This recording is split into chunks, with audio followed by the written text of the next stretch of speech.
Hello, hello, and welcome to When Docs Talk. How are you all doing this Sunday evening? Awesome. How are you? I'm doing great. Wonderful. Wonderful, wonderful. So let's just jump right into it because this is really a part two. Yeah. Welcome to When Docs Talk. We started a series last week or 2 weeks ago almost called COVID Culture Wars. Which side are you on? And we heard from a lot of you that you had more questions. You had more comments you wanted to hear. You think there were things we needed to cover that weren't fully covered in that last episode, and we heard you. And so we're here with it. So joining us, we have our experts back again, but I want to introduce those of you who are new to When Docs Talk to ourselves. First of all, we are a collaboration of emergency doctors, emergency nurses, sometimes nurse practitioners, PAs. We're basically a group of people on the front lines, mostly in emergency settings, who come together to give you our perspective on several different topics. Things from coronavirus to political topics. We've discovered racism or discussed racism in medicine. We've discussed sexual misconduct in the workplace. You name it, we'll talk about it. But we formed just about a year and a half ago, actually a little over a year ago, mainly on the premise that we needed to talk about what the world was talking about. And at that time, it was COVID-19. And we're sad to say that that's still what we need to talk about because the battle's not quite over. And we learned that there's a lot of different side battles in this whole war against COVID. And that's what we started to discuss last time. So we're going to finish that discussion.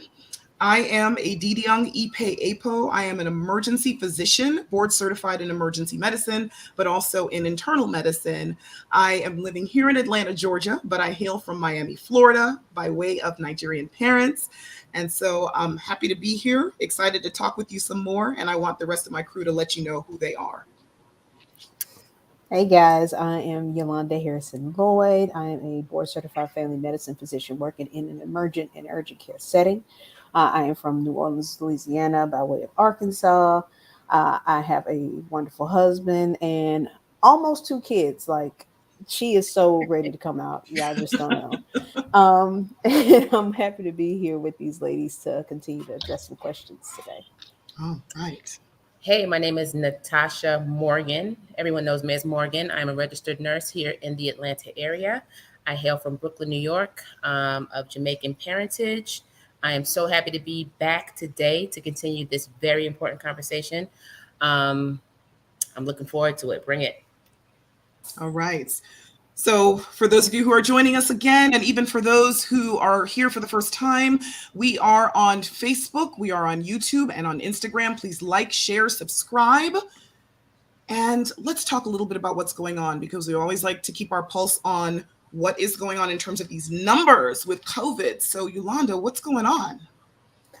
Well, about 220 million cases worldwide and about 4.5 million deaths. And I was just reading and hearing on the news that we've reached a kind of grim milestone here for 43.6 million cases in the United States and over 700,000 deaths. That's super morbid, guys. Yeah. A lot of times they compare this pandemic to the Spanish flu pandemic of 1918. And one of the milestones that we've crossed is we've actually had more deaths now from COVID-19 than the Spanish flu.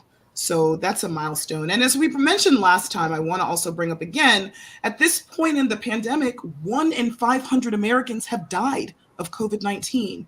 And at least 72% of adults know someone who has been hospitalized or died from COVID-19. So this is something that unfortunately is not going away as of now. And it's something that is something we have to address, and we can't ignore it. A lot of people want to kind of deny it, but it's here. Whether you think it's a big deal, whether you think it's a not such a big deal, as some people would contend, it's a deal. And so I want to just put up some headlines before we bring on our guest experts, because last time we started to talk about why we had this series. We recognized that there is such a divide in our country between those who feel that we should handle COVID-19 one way and those who feel we should handle it another.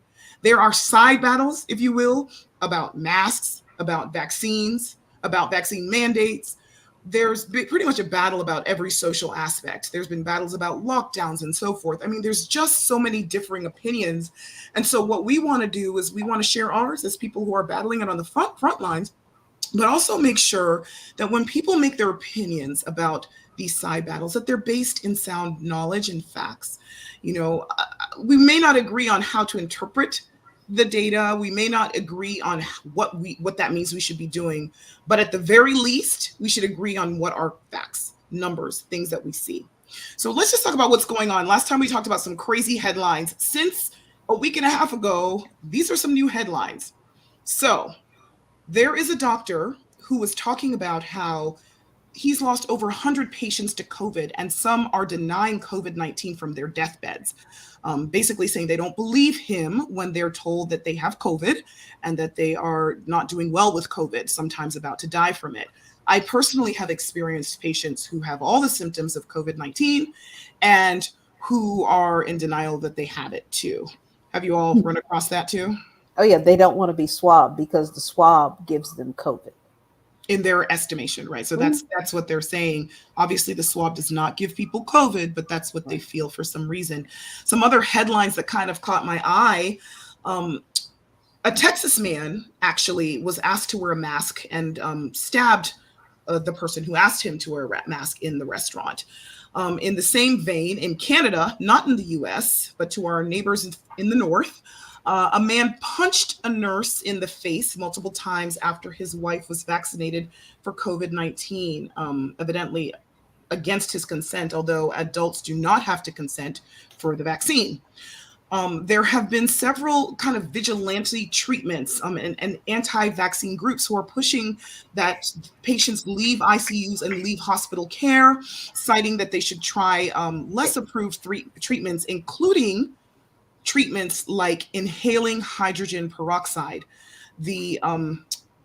Basically this Association for Asthma, several doctors that make up an asthma society have had to issue a group warning against a trend that they have been seeing, asking patients to inhale hydrogen peroxide to treat coronavirus.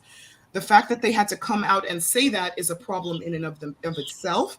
Just to state, hydrogen peroxide is not a cure or a prevention for COVID-19 inhaled. You should not inhale hydrogen peroxide. The fact that we had to say that is pretty miserable, but that's a whole nother story. What are your thoughts, ladies, on these headlines? The same thing. It's been my experience that there's a whole lot more self-diagnosing regarding COVID symptoms. People come in and they clearly have COVID-19 symptoms, and they dismiss it by saying, "Oh, I have a ragwood allergy," or "It's just hay fever," and they do not want to accept the fact that it's possible that they have COVID-19. And the headlines are scary. Mm-hmm. They're scary. I can't believe they're intelligent people, or we thought they're intelligent people out here believing all this false news and propaganda. Yeah, it is scary. I think the thing that scares me the most are there are people who are doing the same type of jobs that we do, medical professionals who are ignoring their own training and ignoring their own knowledge that they've studied and jumping on the bandwagon with some of these other people and just outright ignoring, the things that they've learned. It's scary. It's really scary. It is. One thing I want to do is I want to bring on our experts right away because they're not strangers to our show. Those of you who tuned into part 1, they were there and they're back. So let's bring them in on the discussion. I have first Dr. Xanthia Wiley, who is an associate professor in the Division of Infectious Diseases at Emory. She is the director of the Antimicrobial Stewardship at Emory Midtown Hospital and also the co-chair of the Emory COVID Treatment Guidance Committee. As an infectious disease specialist, she is interested in continuing the conversation about the importance of COVID-19 vaccines and masks, and we are delighted to have her here with us again. Welcome, Dr. Wiley. Hello, ladies. Thanks for having me again. Hello. Hey. Hi. Let's bring on our next guest. We have Dr. Keisha Frazier-Doe, who is an assistant professor of pediatrics at Emory University and a pediatric emergency medicine physician at Children's Healthcare of Atlanta, also known as CHOA. She's an academic physician with a specific interest in pediatric firearm injury research, but she's also a wife who was able to combat COVID-19 misinformation from a spouse, convincing him to become vaccinated. She's the mom of 2 children, one vaccinated, one unvaccinated simply because of eligibility, basically too young. And she's a human being with an interest in public health for all. We are happy to have her back with us. Welcome, Dr. Fraser Doe. Hello, everybody. Glad to be back. Hey. And last but not least, we're so excited to have Dr. Megan Kirksey back on our show for a 3rd time, actually. She was with us when we first started talking about the COVID-19 vaccine. Dr. Kirksey received her PhD from the Rockefeller University in microbiology and immunology, and her MD, her medical degree, from Cornell University. She joined the Hospital for Special Surgery after completing specialty training in anesthesiology at the Weill Medical College of Cornell, and also did fellowship training in critical care medicine at Columbia Medical Center. She's been actively involved in the care of critical COVID patients and education related to COVID complications, treatments, and the vaccine.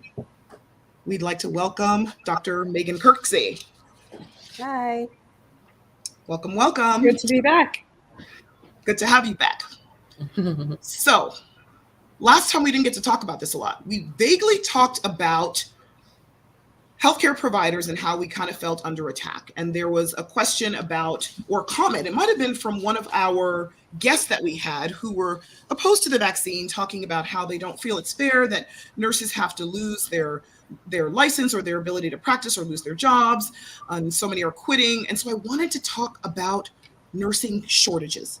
That's the first issue of discussion, because we know that there are shortages throughout the nation, and we want to understand a little bit about what goes into that. So, of course, I'm looking at you, Morgan, our resident nurse. Talk to us a little bit about nursing shortages. Well, there's a lot of information out there stating that the nursing shortages are due to the fact that they're forcing us to get the COVID-19 vaccine. It's not my experience. I was first in line to get the vaccine because I was in fear of my life and my family's life every day when this virus first hit, up until the point where there was a vaccine available. Nurses are leaving the profession because we're now feeling underappreciated. We're feeling underprotected.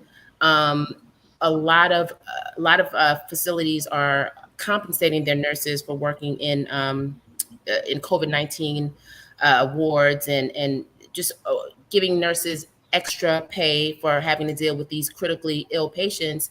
And some facilities are not. Nurses are leaving the profession because they're burnt out. Yeah. Nurses are leaving the profession for so many other reasons, in my experience and my peers' experience, other than the fact that they're making us get the vaccine. Now, I am one that does understand that people may have medical exemptions, religious exemptions from the vaccine. I respect that. However, on a large scale, I think we all need to be vaccinated. I think it protects us. I think it protects our patients. I think it protects our families. So when people get on their soapbox and say they're nursing shortages because they're making them take the vaccine, that's not true. We're just simply burnt out. I hear you. It's funny that you say that, because of course we love you as our representative nurse and Davita when she's able to join us. But there's actually been surveys on this. There's been studies about nursing shortages. And I'm sure any of the physicians practicing down here can attest to the fact that this started before COVID ever started. There were issues with nursing shortages. It's chronic. It's been going on for years. Absolutely. It's nothing new. Absolutely. So let's talk a little bit about it. So as you mentioned, Morgan, the issue is that there's a high demand and a low supply. There's also a retirement drain. Several studies have shown that as our population ages, obviously there's more need for nursing care. But in addition to our population aging, some of our nurses are aging as well. And so they cited a retirement drain as part of the reason that nurses are leaving. And several of the nurses who were close to retirement during COVID-19 actually just decided to retire when the pandemic hit. Location is another issue that's frequently cited in studies about nursing shortages. There are certain areas, typically rural areas, that really need help with nursing more so than others. And they also cited an education exodus that there are less nurse educators nowadays too. But the thing that kind of stands out the most, and the thing that I know from my nursing colleagues, is just burnout and job stress. And in places like the emergency department and some psychiatric wards and other places, workplace violence is a huge issue. So some of my nursing colleagues that I know, when I worked in a level 1 trauma center not too long ago, I've known them to be punched in the face, punched in the eye. I mean, we just saw an article about a nurse who was punched repeatedly because she gave a vaccine to a consenting adult by her husband. So these are the kind of things: burnout, mistreatment, physical violence, and also just retirement, location, that cause nursing shortages. But Morgan, you mentioned something else that I want to throw up for our viewers. You mentioned about how it's not really so much the mandates. And so the American Nurses Association, or ANA, did a survey in July, actually, of this year that was published in August of this year. And what they found was that 88% of nurses are vaccinated or stated that they had plans to get vaccinated. And 59% of them, so the majority of them, supported vaccine mandates put in place by employers, with 81% of them saying that they felt comfortable or very comfortable recommending the vaccine. So this is not to dismiss the fact, like you said, that there are people who have medical exemptions or religious exemptions or just don't feel comfortable. But the vast majority of nurses, at least as surveyed by the premier nursing organization, support the vaccine and have been vaccinated. And I think that's important to know. I will add this also, that has nothing to do with COVID-19. A lot of nurses, bedside nursing is not glamorous. Okay. So a lot of nurses, a lot of people are going to nursing school to be trained beyond the bedside. They're becoming nurse practitioners. They're becoming CRNA, certified registered nurse anesthetists. They are, doing so many different things besides bedside nursing. Bedside nursing is not what these young nurses are going to school to be. So that's why there's always going to be a shortage, because there's so many more opportunities for nurses today than there was 30 and 40 years ago. Fair enough. Fair enough. So in terms of nursing shortages, are there any things that you all wanted to add to that as physicians who work side by side? We all know that our lifeline is our nurses, right? We love our nurses. We know that they really help us out. Anything that you want to add before we go to our first commercial break? Absolutely. I completely agree with Morgan. It is tough for registered nurses. I can't tell you how many times I've walked into a COVID room and put all of my PPE on and examine the patient, talk to the family, etc. And I come out and I take my PPE off and, kind of move along to write my note and do documentation, etc. And you have to remember that nurse is in there at the bedside for 12 hours per day, yep, in and out, from one patient to the next, in PPE all day long. So I can't even imagine how difficult it is, but just know that this one physician here appreciates you. Yes, Absolutely. And here's another one right here and one in the middle. All right, we'll be back. Let's go ahead and go to our first sponsor, SkinWorks Day Spa here in Covington, Georgia. A word from them.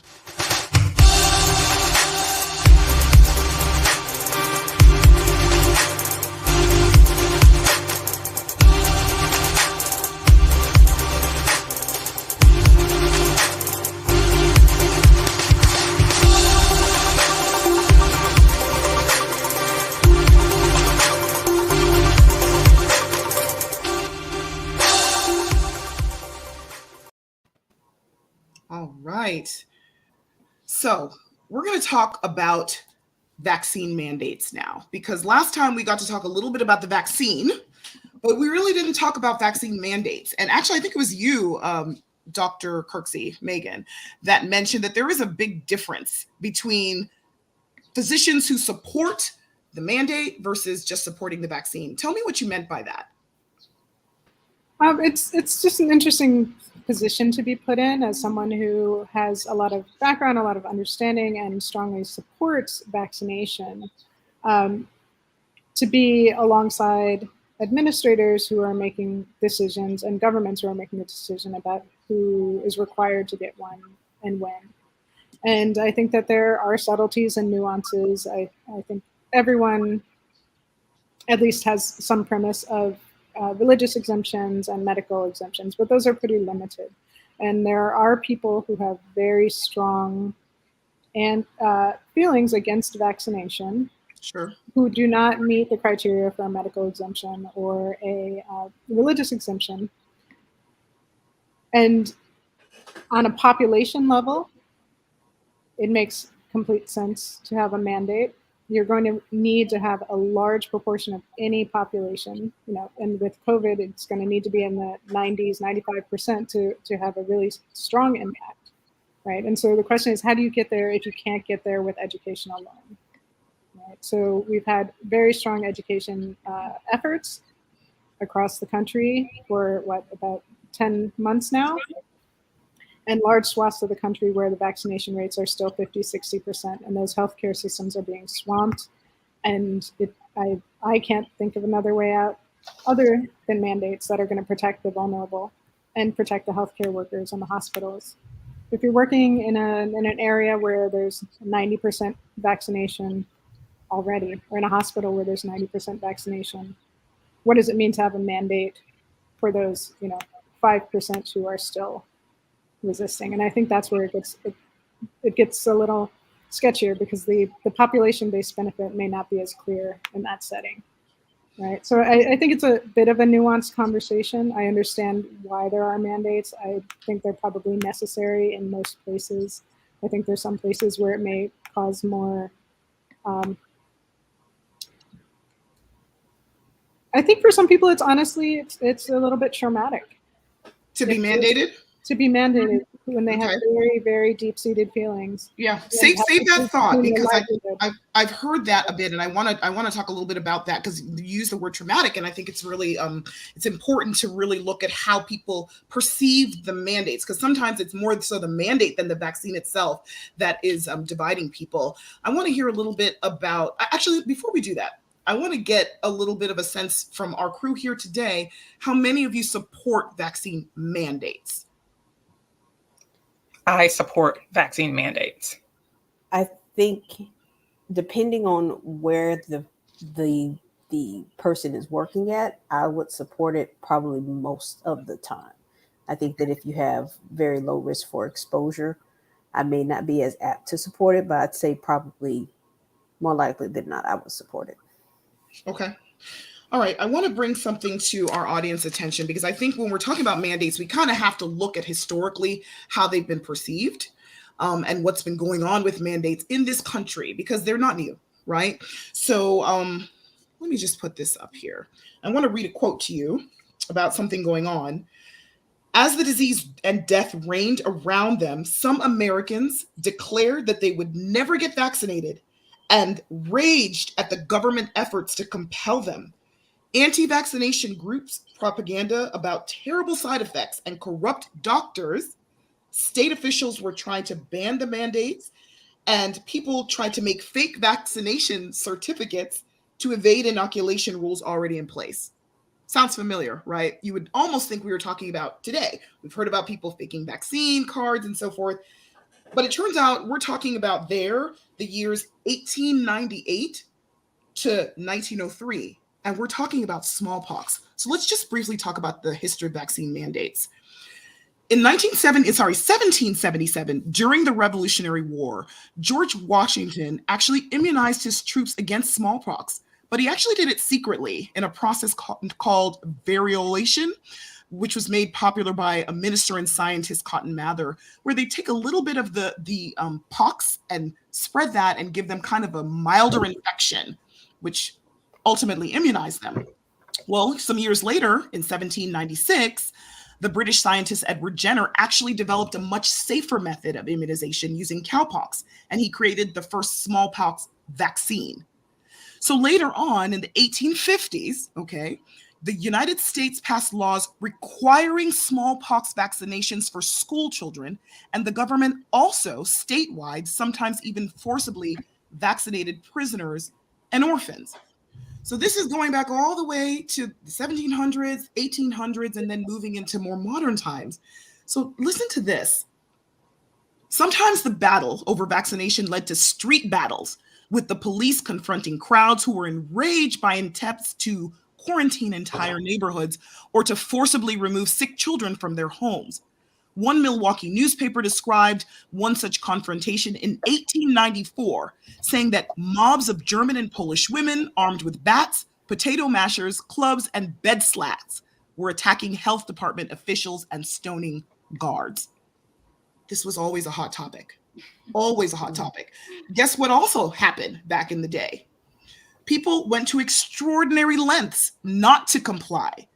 There were news articles and health board reports describing how crowds of parents would march to schoolhouses to demand that their unvaccinated children be allowed in. In fact, a professor of history at Brandeis University tells us that some even burned their own arms with nitric acid because it mimicked the characteristic scar left by the smallpox vaccine. So we have people who are faking vaccination cards, but even back in the day, there were people who were willing to even mutilate themselves a bit just to make it seem like they've had a vaccine. So what changed? Well, in 1905, the Supreme Court case Jacobson versus Massachusetts actually had the Supreme Court ruling in favor of vaccine mandates. The majority opinion, which was written by Justice John Marshall Harlan, who was known for defending civil liberties, stated that the liberty secured by the Constitution does not import an absolute right in each person to be, at all times and in all circumstances, wholly freed from restraint. The Constitution rests upon the fundamental principle of the social compact that all shall be governed by certain laws for the protection, safety, prosperity, and happiness of the people, and not for the profit, honor, or private interest of any one man, family, or class of men. He goes on to state that real liberty for all could not exist under the operation of a principle which recognizes the right of each individual person to use his own, whether in respect of his person or property, regardless of the injury that may be done to others. So basically, the Supreme Court has looked at this question, and I bring up that Supreme Court case because it's often the one that's referred to with all these court cases that have gone to the courts about vaccine mandates. But the thing that we're often compared to in terms of COVID-19 is the Spanish flu. And I just want to note that in 1918, with the Spanish flu pandemic, there wasn't a vaccine available at the time. So what had to be mandated at the time, if you will, were public health measures, including face masks, social distancing, banning public events, closing schools and businesses. Sounds really familiar, right? And a study on mortality rates back then showed that the cities that actually employed those measures had less deaths. Okay, so that's even back, we're in 1819. So let's go further because we're coming closer to where we are, right? So in the 1940s, during World War II, several vaccinations were mandatory for US troops. So US troops as a whole were a group that was largely early in this whole vaccine mandate process in the United States. By 1963, 20 US states, the District of Columbia, and Puerto Rico mandated vaccines to enter school for school children. Now, what happened in the late 1960s is there was a measles outbreak, and there was a lot of data that indicated that those places that were mandating and enforcing vaccination had lower incidences of measles. So by 1977, the United States federal government set up the Childhood Immunization Initiative to increase vaccination against several diseases for which vaccines are routinely given. We're talking about things like measles, polio, diphtheria. And at that point, 1977, all 50 states widely adopted mandatory school vaccinations.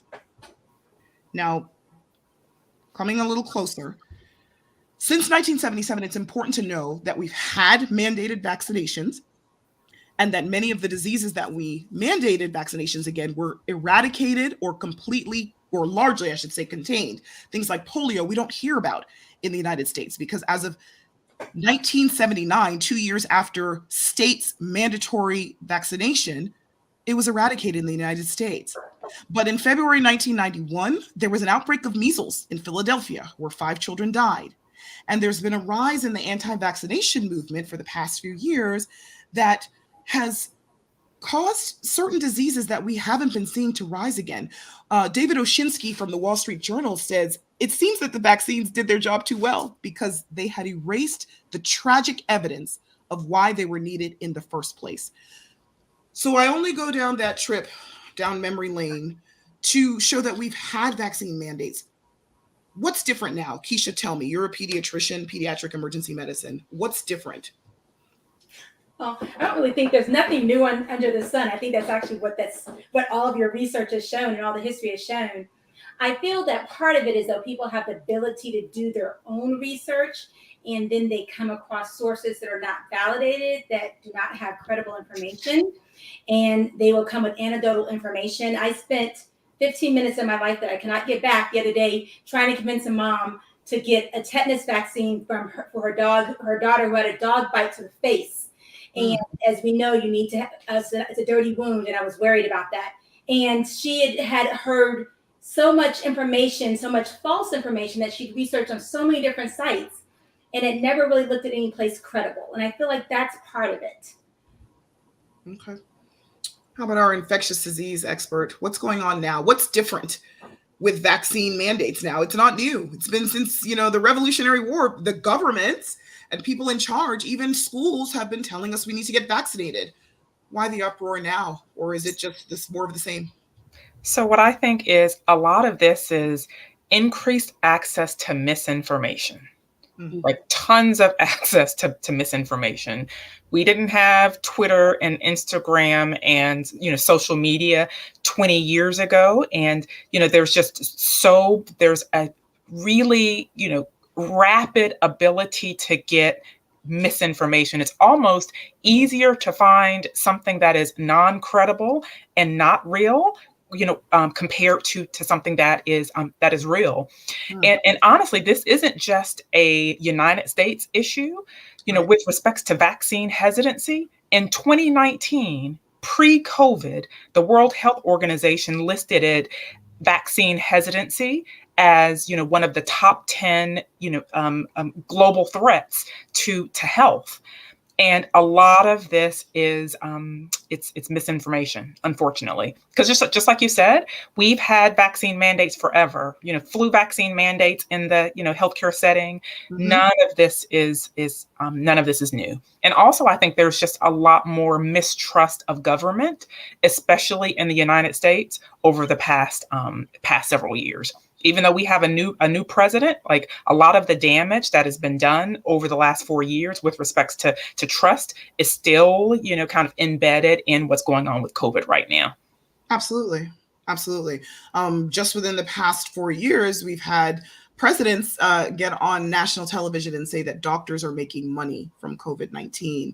And that's why they wanted COVID-19 to exist. And people have wide access to that information, that misinformation and disinformation. Unfortunately, you're right. It's something that, well, what do we do about it? I mean, how can, see, there are camps of people that no matter what, they're going to believe one thing. And there are others that are really seeking the truth. And we do a disservice to our viewers, to our patients, if we don't explain to them how they can discern what's credible information. I think there are people who are deeply invested in spreading this information, and I'm really not clear on what the incentives are. Maybe it is just fame and getting clicks and making money off of clickbait. That seems popular, increasing your name in the headlines by talking about your cousin's testes. But the degree of disinformation that's circulating, or misinformation that's circulating, is really driving this. And I think we live in a culture that errs on the side of individual freedom, taking precedence over truth and societal well-being often. And so I think you've got those two things coming together. And that's where I would say I'm definitely in support of mandates, because I think they're necessary, because I don't see another way to combat this misinformation. It's so deeply rooted right now. But I also have empathy for the people who are susceptible to that misinformation. If you deeply, deeply believe that this vaccine is going to have harmful effects because you've read something online, right, then it's going to feel like a threat to your well-being. And I do have empathy for that. Absolutely. Absolutely. So what about medical and religious exemptions? Because one thing that the court did rule in 1905 is that there has to be leeway for people who have medical exemptions or reasons they can't take it, and also religious exemptions. Do you all feel that those are being abused or misused in this climate? I do think that they're being abused and misused, but I also think it's really important that those people with credible medical exemptions should be exempted. And, we have to respect people's religions, whether we agree with them or not. Title VII says that, people have a right to their sincerely held religious beliefs with respects to the vaccinations. I know of people who are using this to their advantage to not get the vaccines. Do I agree with that? Of course I do. I don't agree with that. But we have to have the ability to have medical exemptions, and we also have to to respect people's religious freedoms. But with respects to medical exemptions, I always like to tell people, when people say, oh, I have a suppressed immune system, I have had an allergy to the flu vaccine, I heard that I'm the person that should not receive them. There are two groups of people who should not, for a medical reason, receive the COVID vaccine.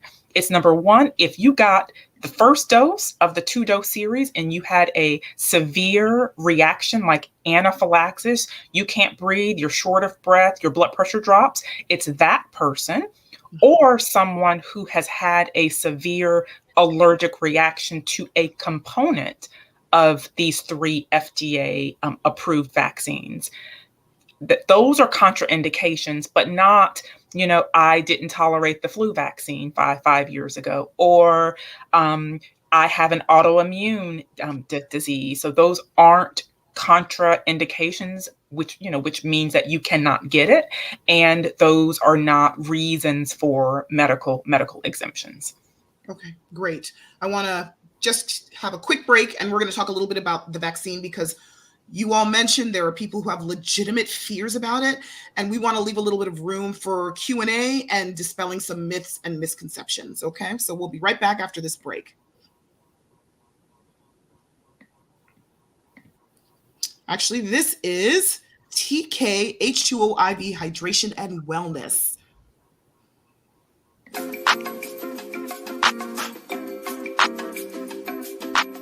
Hi, my name is Kathy Walker. I'm a registered nurse, and I'm the co-founder of TK-H2O IV Hydration and Wellness.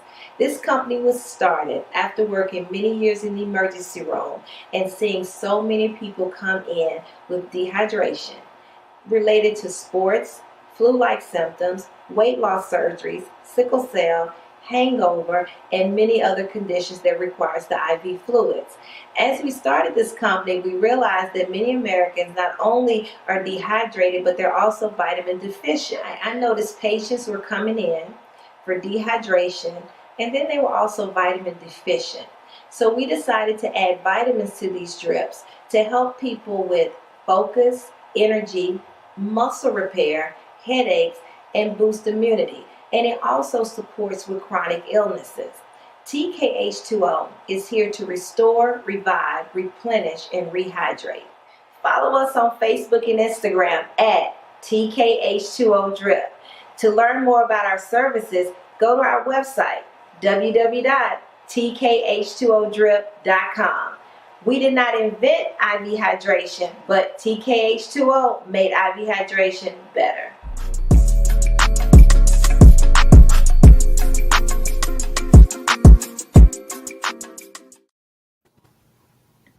All right, that was TK H2O hydration. And now we're going to talk more about some of the vaccine battles. And when we say battles, we really mean some of the questions and some of the divisions that people have.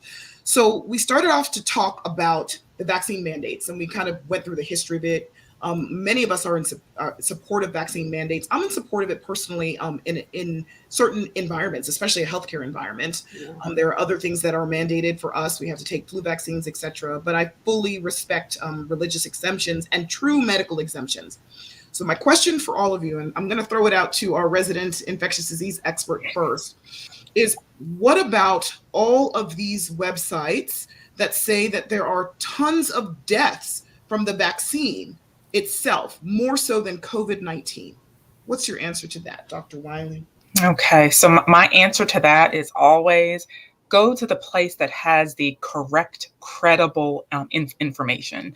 So when you hear about VAERS, which is Vaccine Adverse Event Reporting System, you can Google VAERS and get non-CDC and non-FDA sites that look really credible, and they have these beautiful appearing charts and figures, and they're quoting really high numbers saying that people are dying at really high levels from the vaccine.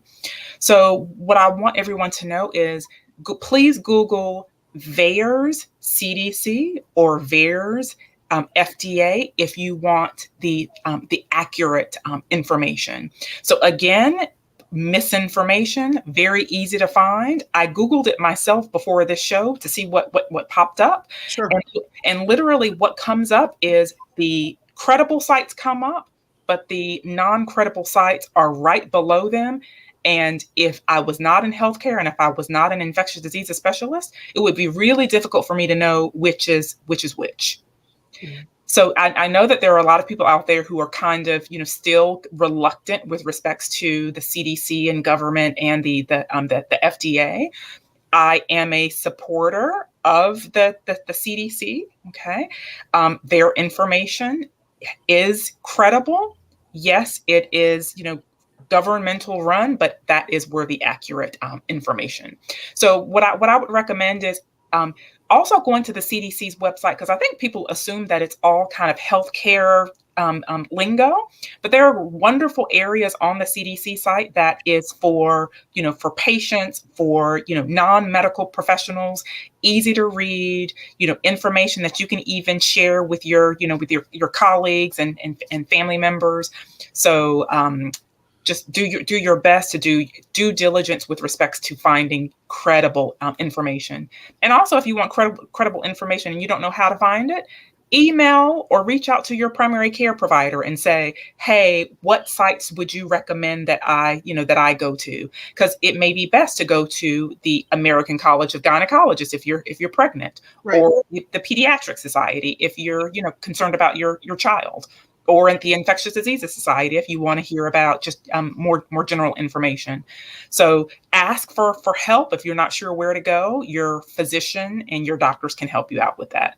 Absolutely. And on that question of vaccine-related adverse events, specifically death, it's important to note that there have been more than 390 million doses of the COVID-19 vaccine administered in the U.S. between December 14th, 2020 and September 27th, 2021.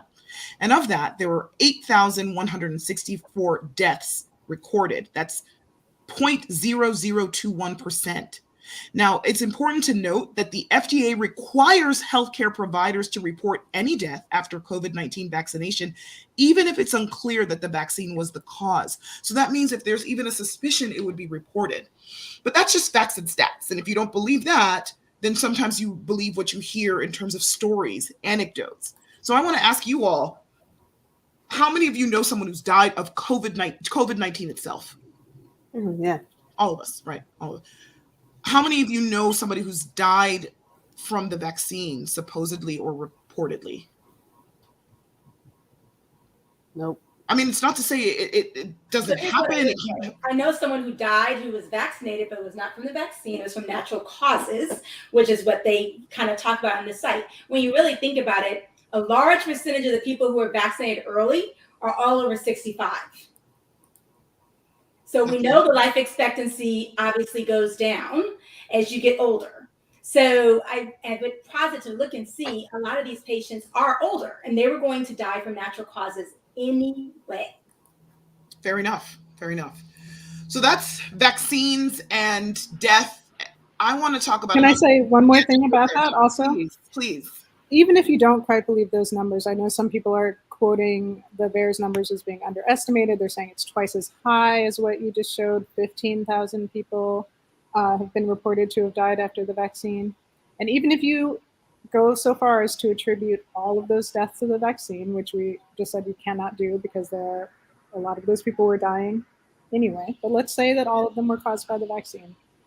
Your chances of dying from COVID are still 500 to 1,000 times higher than from the vaccine.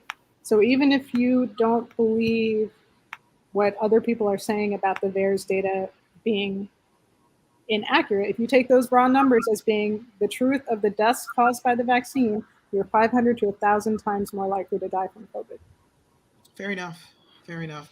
So I think part of the problem is that a lot of people don't believe that they are likely to die from COVID. And even when they die from COVID, they don't believe it's COVID. I mean, I've had patients straight up tell me, as they're not able to breathe and as their oxygen levels fall to 80 something percent, close to where we would think about giving them supplemental oxygen treatments or maybe even supporting their respirations, that they don't think it's COVID, they think it's their allergies. So there's an immense power of denial that we're seeing as well. You often hear people talk about how we don't want to live in fear. We don't want to live in fear either. I don't necessarily live in fear. I live in caution. Mhm. I live in, making good choices is what I try to do. But there's a lot of denial that I'm seeing, and that's hard to overcome in and of itself. But I want to jump to the next thing because we're getting a lot of questions about this, and it came up last time. Let's talk about the vaccines and fertility. Yolanda, I'm handing this right over to you because, as you mentioned, you are very pregnant. Yes. Talk to us a little bit about what you've heard about the vaccine and fertility and the concerns that people have had. So just to give everyone a quick personal timeline, I got my first dose of the vaccine December 18th. I got my second dose January 8th. And basically like the next week, we found out we were pregnant. I was like, oh, and mind you, I have PCOS, which affects fertility. Actually makes it's harder for you to ovulate the egg and get the egg fertilized and become pregnant. So I got this vaccine super, super early in my pregnancy, and I am developing a wonderfully beautiful, normal baby girl in here. I have heard everything from it just wipes out the ability to ovulate. It kills off your ovaries. It scars your fallopian tubes. It makes your uterus rot. For men, we've all heard about Nicki Minaj's cousins, friends, dogs, former owners, steps, brothers, whoever he is. His testicles swole up or fell off or something like that. And I've heard all sorts of things about it affecting fertility. And I don't, these people should write books because it's very creative and it's not really based on a lot of fact or even like the science behind it. It makes no sense. Well, let's talk a little bit about the science behind it, because what I've been hearing a lot, aside from Nicki Minaj's cousin's testicles, I've been hearing about the vaccine and menstrual cycles and how it can make your menstrual cycles a bit irregular. And they've been studying this. And in terms of that, the British Medical Journal does say that it is possible that in some of the studies they've been seeing that there might be some changes in the menstrual cycles. But I want to just point out that it doesn't necessarily mean that that's a change in fertility. In fact, the British Medical Journal also goes on to state that most people who reported a change to their periods after vaccination found that it returned back to normal in the following cycle. And more importantly, there is no evidence that the COVID-19 vaccination adversely affects fertility. In fact, in clinical trials, unintended pregnancies occurred at similar rates in people who were vaccinated and in people who were unvaccinated. So I think it's important to note and to also make mention of the fact that the American College of Obstetrics and Gynecology recommends vaccination in pregnant patients.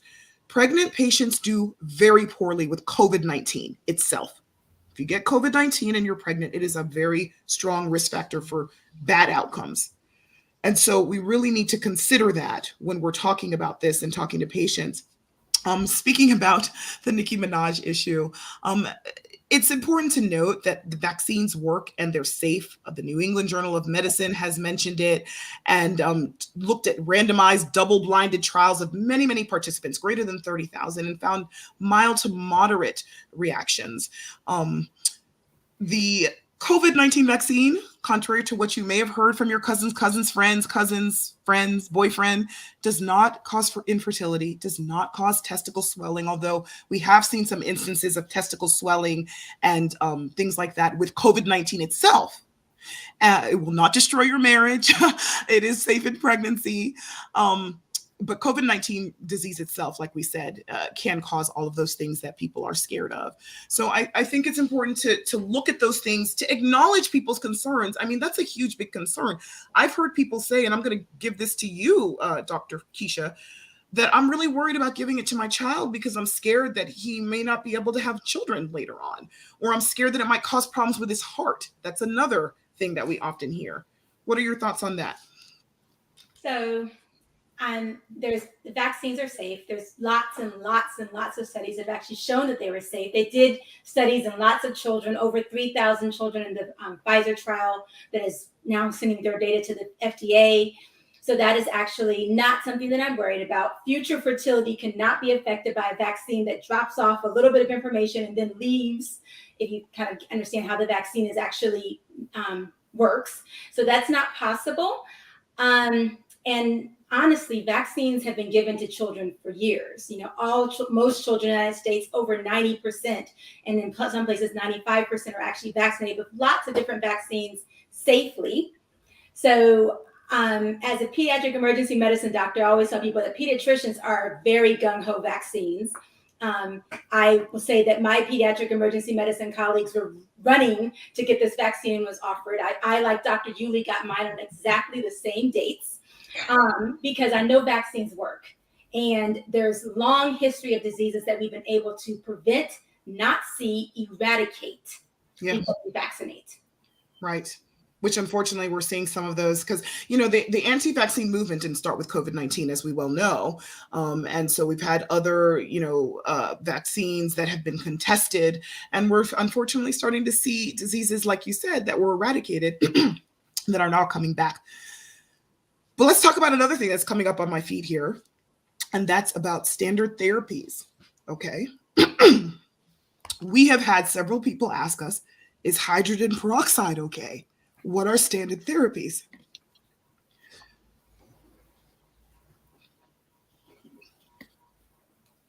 So it looks like that most COVID-19 treatments are being been around dexamethasone or Decadron, which is a steroid, remdesivir.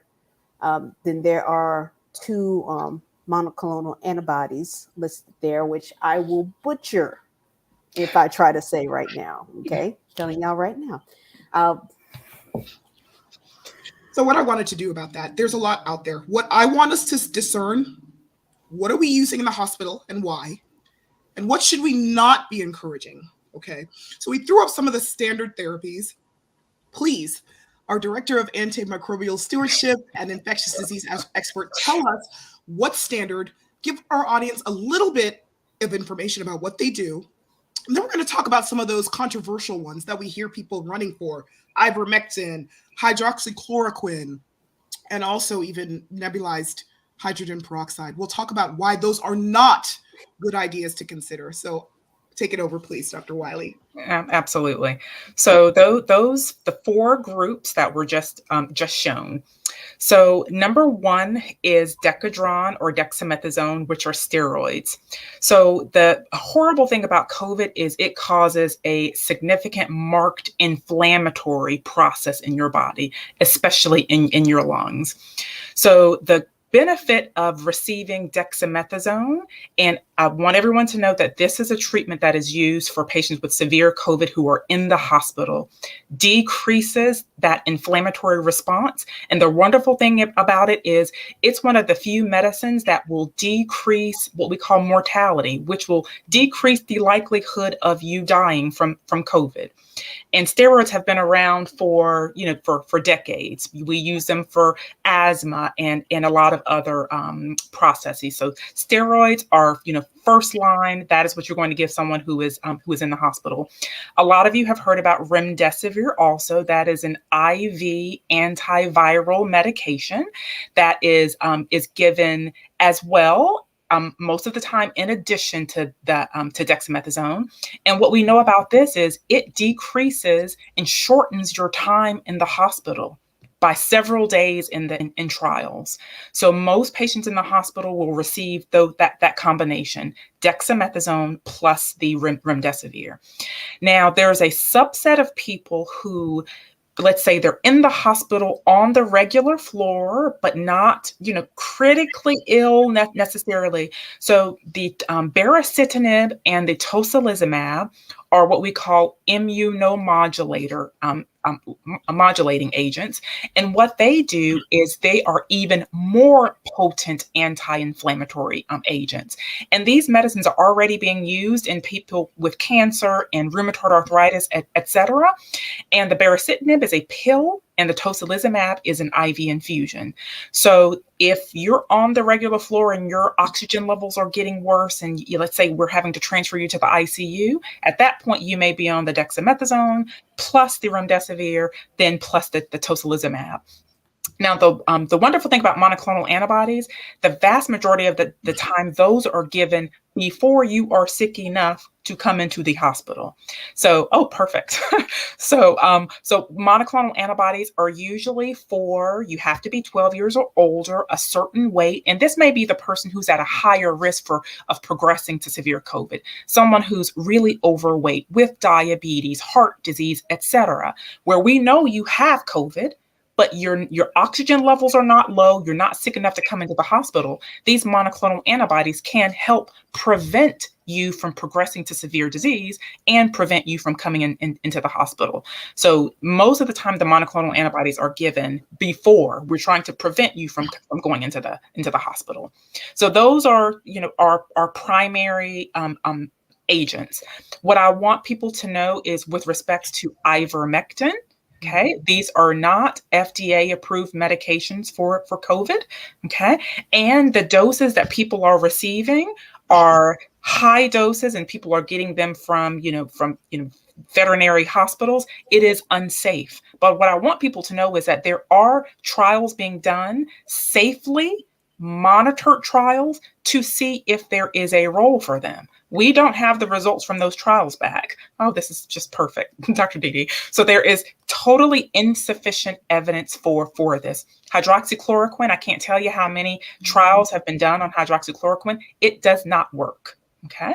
Do not allow anyone to prescribe that for you. Actually, let's jump to that because there is a difference. It sounds like what you're saying, Dr. Wiley, is that with ivermectin, the doses that are out there are not safe and it hasn't been approved yet, but there is research being done on it. Even though there's insufficient evidence right now, it looks like the NIH has said that they can't recommend either for or against it, and that's why they're doing more research about it. But with the hydroxychloroquine, you started to say, it looks like you're saying that it's completely not recommended. Correct. Okay. Just wanted to clarify that for our viewers, because a lot of times they're like, well, what about that lupus drug? And what about ivermectin? So at this point, none of them, not ivermectin nor hydroxychloroquine, are standard therapies for COVID-19. Correct. And despite that language, even for ivermectin, I would not prescribe ivermectin for anyone with COVID. I would not want it for myself, wouldn't want it for my family members, and definitely would not want it for my patients. Why? Tell me why. Tell us why. Tell our viewers why. Absolutely. So, the really important thing for everyone to know is we have trials for a reason. We study hundreds of thousands of people receiving medications and study the safety profile for a reason. So, some of these medications, ivermectin is an anti-parasitic medication for some parasites, and we know that it works for that. We do not have enough evidence right now or enough data to say that it is safe, okay, for people with COVID. And the CDC is also getting poison control calls from people taking these medications unsafely with cardiac issues, et cetera. You can do yourself more harm than good. So what I always say is wait for the data, wait for these trials to be done. If the trials show that it is effective, fabulous, let's go for it. But let's not do that until then. I think it's interesting, too, that people who are against the vaccine, which has been in trials, are the same people who are very willing to take quantities intended for horses of ivermectin even though it hasn't really been studied as well. Keisha, you're nodding your head, and it sounds like you had something similar. I was just going to add on, Dr. Wiley did a great job of talking about medications, but I'm like, the Food and Drug Administration would have approved this ivermectin if they thought it was just like how they approved the COVID-19 vaccine, and have also given quite lots of guidelines. The NIH has given lots of guidelines on what medicines do work based on trials. And so I also, like you, Dr. Ife, find it so interesting that people would use something that has not been studied. Whereas there are so many other things that have been studied, like the COVID-19 vaccine in thousands of people. And actually, we have lots of real world data because, 180 something million Americans have been vaccinated. Right. So, and don't even go around the world. So I think it's very interesting that we have tons of real world data for the vaccine and where people would use this kind of unproven therapies. Absolutely. Okay, we're talking, I'm getting some questions here about boosters and so forth, but I want to take a quick break and then we'll come back and talk about that. Hi, I'm Dr. Anwar Osborne. There's been some confusion lately about wearing masks, and I want to give you the facts. Masks are like your drawers. Follow drawers rules. Rule number 1, don't let anything hang out.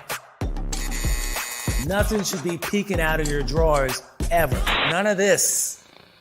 None of this. You can't bird box the Rona. Rule number 2, don't adjust in public. Would you really dig deep to pick out a wedgie? No.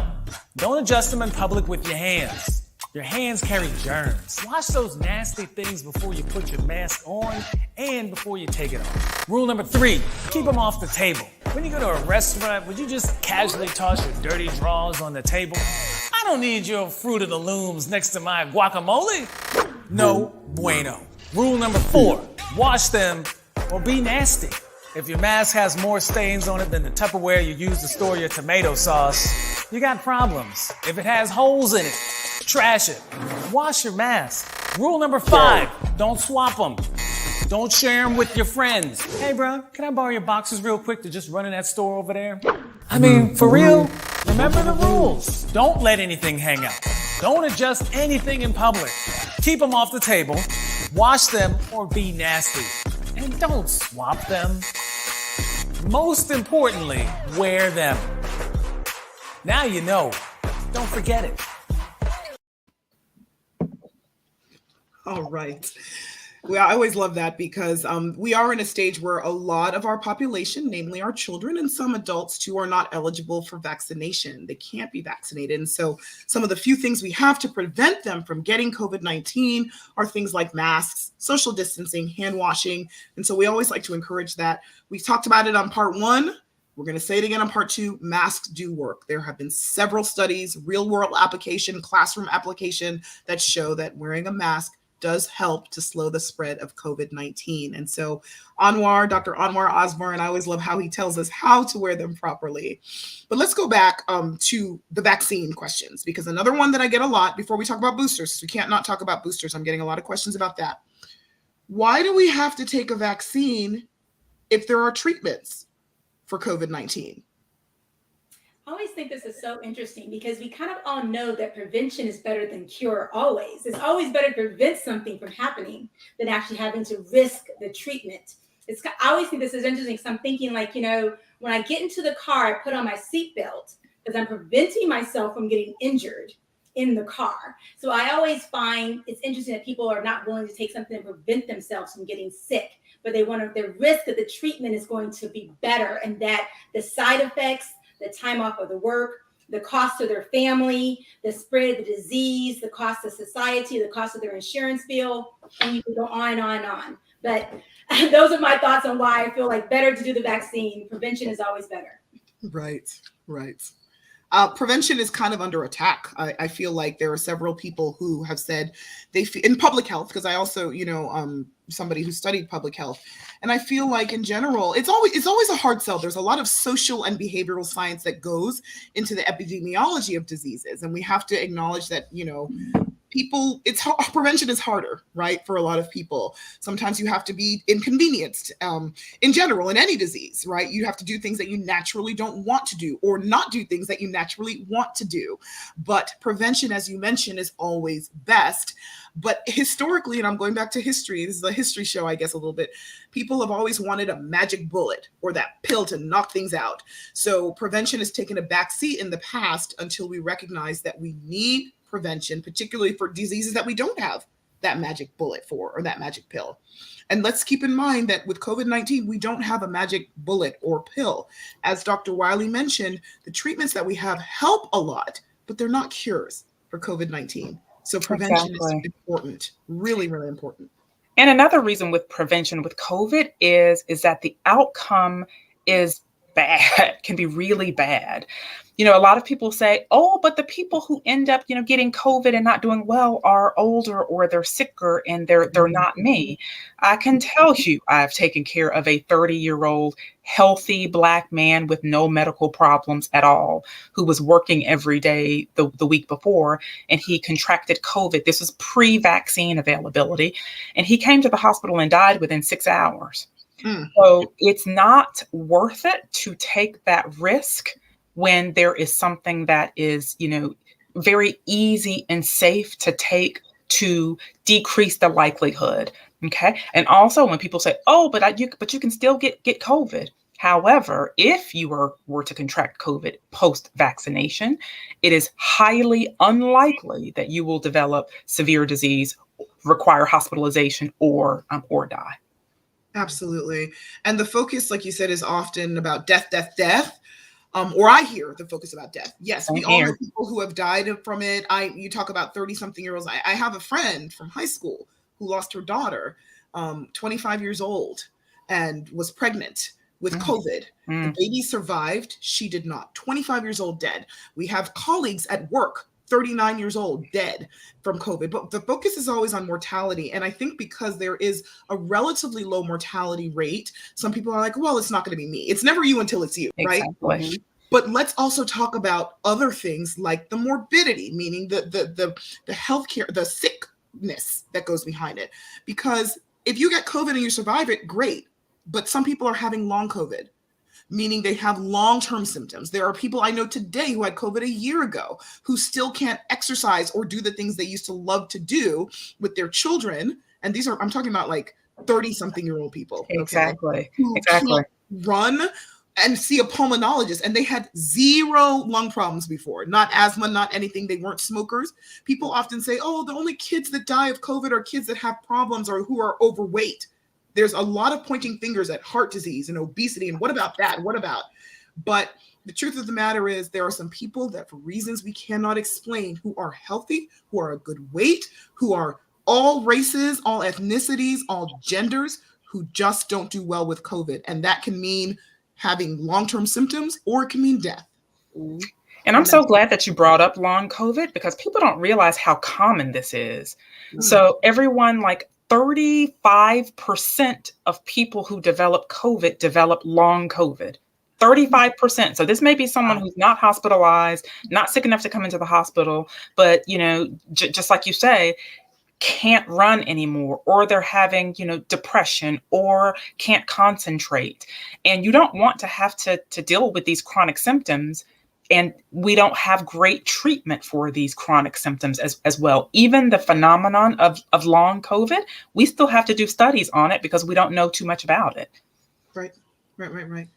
Okay, let's talk about boosters because we have a lot of questions about that. So one thing I've heard is, if the COVID vaccine is so good, why do we need a booster? We got 2 shots already. Now you want me to get a third? Why, Dr. Wiley? Tell me why. we want you to get a third because nothing in medicine is 100%. Okay. Like, I feel like people kind of put COVID up to a higher bar than in any other illness. Like, we want 100% effectiveness and we want it to be able to last forever. It doesn't work that way. Our immune systems don't work that way. So the great thing about getting the vaccine is you have nice, beautiful, heightened immunity for a set period of time. Just like you have to get the flu vaccine every year, your immunity will wane after times. You have to get a tetanus booster, things change. So our older folks and like us 4 healthcare workers who receive these vaccines really early on, what we know is after 6 to 9 months, immunity does not go away. It's not gone, but it's at decreased levels. And the purpose of that booster is to kind of remind your body, let's beware and be ready if or when COVID, comes to attack again. So this is why, folks, if you are an immunocompromised person, okay, you're on chemotherapy, et cetera, you need your third dose. That third dose is 28 days after the second. Okay, everyone else, healthcare workers, frontline workers, teachers, those over 65, et cetera, should get your third dose 6 months after your second dose. So I'm due for my third dose and can't wait to get it. I plan to get it this week.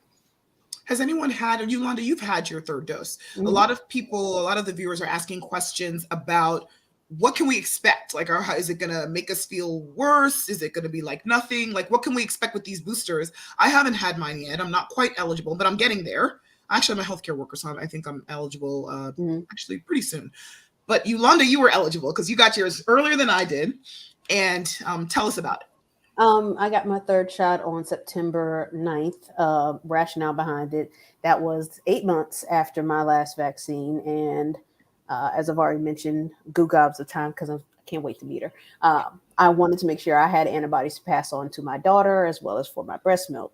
I was very lucky with all of my vaccines. I had like one main side effect each time I got a vaccine. And this time it was headache. And it was headache for about 24 hours. But I still went to work. I still went about my day, took 2 Tylenol and everything was fine. And then after that 24 hours, it was like nothing. I mean, not even the arm pain that I had with the first 2. Very good. Okay. And I think it's important for us to share stories like this, right? Because people want to understand what it feels like. You could show them the stats and the facts, but they want to hear like, okay, when you got that shot, what happened for real though? like how did you really feel? What did you have a headache? Like what was going on? It's important that we impart that kind of information to our patients, to our friends, and certainly to our viewers. We're here to give you that information for sure. One other question that I have a lot about boosters is, are we going to have to get a booster forever? Like every 6 months, every 8 months? When is it going to end? That's a question that comes up a lot. And my favorite answer to that is, we don't know. Yeah. So, what I tell people is, I look forward to knowing. So those studies, we're still studying the immunity, even for those of us who are getting our third dose. And I actually plan to enroll in a trial for people who are getting their third doses so that they can, test my antibody level, see how I respond to my third dose, et cetera. So this is kind of the importance of those of us who can enroll in some of these trials. This is how we learn things, and it's important for Black people. I'm a Black woman, and I want these trials to represent me, my patients, and people who look like me. So the short answer to that is, we don't know just yet. In all fairness, COVID's been around for 18 months Right. compared to so many other diseases Right. in medicine. We've done an amazing job to be where we are with the vaccine and with treatments and therapy, but it's only been around for 18 months. So there are things that we're still learning, like how often you're going to need to get boosters in the future. Right. As we were mentioning pills and how people want a magic bullet for any disease out there and so forth, we have been learning a little bit about a new pill that Merck has provided or is studying that is supposed to help with COVID-19. And I would love for us to talk a little bit about it because we do have questions about it. Once again, I'm going to turn it over to you, Dr. Wiley. Tell us about this new medication. Okay. So this new medication is called Molnupiravir. And what's different about this medicine is this would be the first pill treatment for COVID. So just think, a lot of these other treatments that we've talked about were IV or, under the skin, et cetera. So this would be a pill in someone who has early COVID that you can take a 5-day course, and trials have shown that it will decrease hospitalizations and decrease deaths by 50%. And In these trials, if I'm not mistaken, I think there were I'm going to tell you exactly, there were 775 patients with at least one risk factor, and they followed these patients after receiving. So some of them got like sugar pills, what we call placebo, and the other received the actual medication. And at the end of that 1 month period, no one had died in the group that received the pill, the Piravir, and 8 people had died who did not receive it, who received the placebo or the sugar pill. So it seems like it's very efficacious, and this would really kind of change what can be done for COVID to prevent people from being admitted to the hospital. I had a quick question. I wanted to make sure, because I've been listening and reading on this a lot, probably over the last 48 hours. This study, everyone in the study, were they vaccinated or not vaccinated? No, that's a fantastic question, and the results that I showed, and correct me, Dr. Ruley, if you see any different, but it's my understanding that they were not vaccinated. But correct me if I'm wrong. That's the same thing I've been seeing. I just wanted to make sure. Yes. Yes.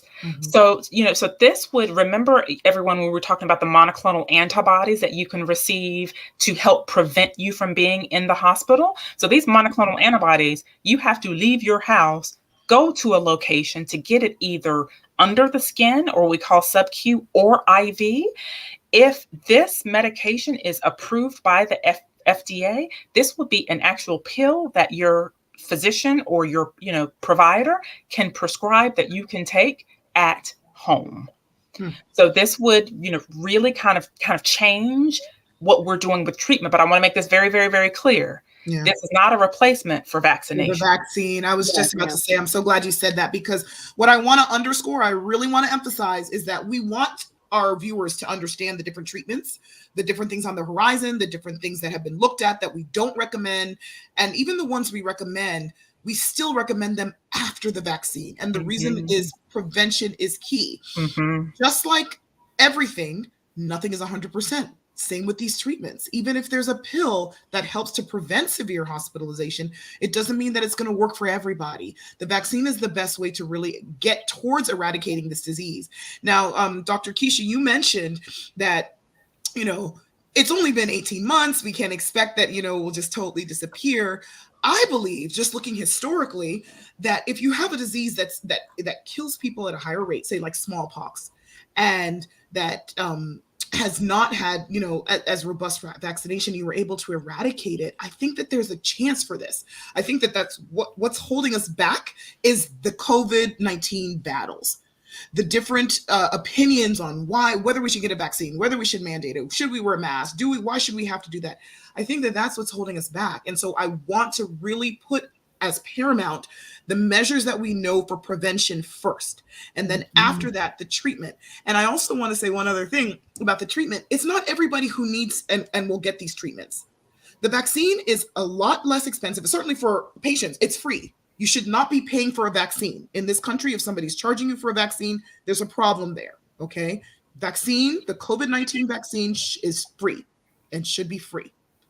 Now, some of these other treatments, like the monoclonal antibodies, I don't know how much the Piravir is going to cost. They cost a lot of money to the patient, to the healthcare system. It's not everybody who will have access to these things in the hospital. And so just on principle of the fact that not everyone is eligible, they won't work for everybody, and they're very expensive, it's important to consider things that are proven to be safe, the vaccine, cheaper, the vaccine. All of these things need to be considered. So please don't everybody run to the ER tomorrow asking for monoclonal antibodies or the new pill that you heard of on When Docs Talk that will decrease your chance, because 1, the pill is still being studied, and 2, even monoclonal antibodies, not everybody needs them. Some people, all they need is some TLC, some Tylenol, fever, rest, fluids, and that's it. And they're lucky and they'll be okay with COVID-19. I do want to point that out. Absolutely. FDA isn't even going to meet about possibly getting emergency use for this medicine until like October 14th, 15th, I think. So yeah, we can't give you that. Okay? Exactly. Okay. Well, we talked about boosters, talked about the history. We talked about treatments. We had to get in that new treatment. I think that those are most of the questions that our viewers had. And so what I want is I want you all, since this is your second time on the show, I want you all to talk about some take-home points, because we've talked about a lot over the course of this series about the different side battles that are going on. There are battles about masks, battles about the vaccine, battles about mandates, battles where healthcare workers feel attacked. And so it's a lot to digest. And so I would like for Doctors Keisha and Wiley to tell our viewers some take-home messages or some things that you've reflected on in this series that you really want to send home with them. So as I said, prevention is better, so get vaccinated. On October 26th, me, the happy pediatrician and mom, the FDA is going to look at approving the vaccine for ages 5 to 11. I would encourage parents out there to get their children vaccinated. Talk to their pediatrician to get more information. But that's the way out of this pandemic for all of us. The more people vaccinated, the way that we can return to the society that we had before or similar. It's our new normal. So I would just encourage people to be vaccinated. And if you are still are on the fence, I always pause people to say, what is your plan for when you are exposed to COVID? Because you are going to be exposed. So you can either be vaccinated and be exposed and have a lot less chance of getting COVID, or get COVID, because really there's only 2 ways out of this for us. So think about what your plan is. Are you planning on taking off of work for 2 weeks? Are you thinking, oh, I'll never get sick? What is your plan? And if you look at it that way, I really think it helps you to see maybe it is better for me to get vaccinated, because preventing myself from getting sick would save a lot of concerns in the future. And also thinking about our neighbors and helping others, it also helps our society as a whole and our economy. So vaccination. Thank you. That's a really good point. What's your plan for when you do get exposed? I never even thought about it in that context. Thank you for leaving that with our viewers. Dr. Wiley? Yeah, so 3 quick things. So number 1, get vaccinated, get vaccinated, get vaccinated. I just don't know how much more I can say about that. Number 2, remember kind of the basics of decreasing the likelihood of contracting COVID, which is washing your hands and wearing your masks and distancing yourself from people who are not vaccinated. And number 3, I think Dr. Yulee is the best example today of, seriously, of a young woman who is pregnant, who has gotten all 3 of her vaccines or all 3 of her doses of vaccines, and has even stressed the importance of breastfeeding. So over this past week and a half, that we're all really kind of, I'm not even going to say fearful, really worried about women, those of childbearing ages, those who are pregnant, who are not getting vaccinated. Everyone less than 20% of Black pregnant women have received the COVID vaccine. And it's scary and it is devastating. So please look at Dr. Yulee, happy as can be, pregnant as can be, about to give birth to a healthy girl, and got her 3 vaccines. So Thank you for representing, Dr. Yulee. Yes. Thank you, Dr. Wiley, for those messages. Now I'm going to turn it over to our poster woman for vaccination. Dr. Yulee, what are you dropping? What pearls are you dropping with our viewers as we close? I know it's been 18 months, but some people have the same level of fear that was there as soon as they turned on CNN, Fox News, whatever your news channel of choice was, and saw that COVID had made its way to the United States. I encourage people to get vaccinated. Prevention is key. I don't need to be lit on fire to know that water exists. I think that if you want to do your research, please do it from a reputable source. Talk to your doctor. I'm pretty sure all of us have busy practices, but if you come to us with a sincere question, hey, I really want to know about this, we're going to take a second and we're going to talk to you. Yes. Because I'd rather, make the next person a little bit upset because they had to wait about 60 seconds longer than to leave you with unanswered questions about something that could save your life, the life of your loved ones, the life of your kids.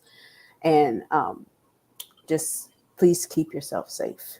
And pregnant women, please just get vaccinated, please. Race aside, pregnant women, I have seen a couple of them with COVID and it's scary. working all last year, working all this year pregnant. It's scary. And I don't want to see any of you at work in that capacity. So get vaccinated. Absolutely. Thank you for those messages. So my messages are a couple. So the first one, I want everyone to understand that we don't have any horse in this race, okay? In terms of money, we've been told, oh, you doctors are communist doctors. I literally have had these kind of things written on our When Docs Talk website. Communist doctors, you're being paid by Big Pharma. I have not received any money from Big Pharma. Advocating for this vaccine because I care about humanity, okay? Most doctors are advocating for the vaccine because they care about humanity. We are not lining our pockets with COVID-19. All of us, doctors or otherwise, nurses or otherwise, healthcare workers, we all want to get back to normal because in the end, we're all people. I'm just a woman. I'm a mom. I'm a wife. I have kids. I want to go outside without a mask. I want to go outside and not have to worry that we're going to bring back a communicable disease that we don't know how we're going to respond to. We may do great with it. We're generally healthy in my household, but we may not. I don't want to live with that anymore. I don't live in fear.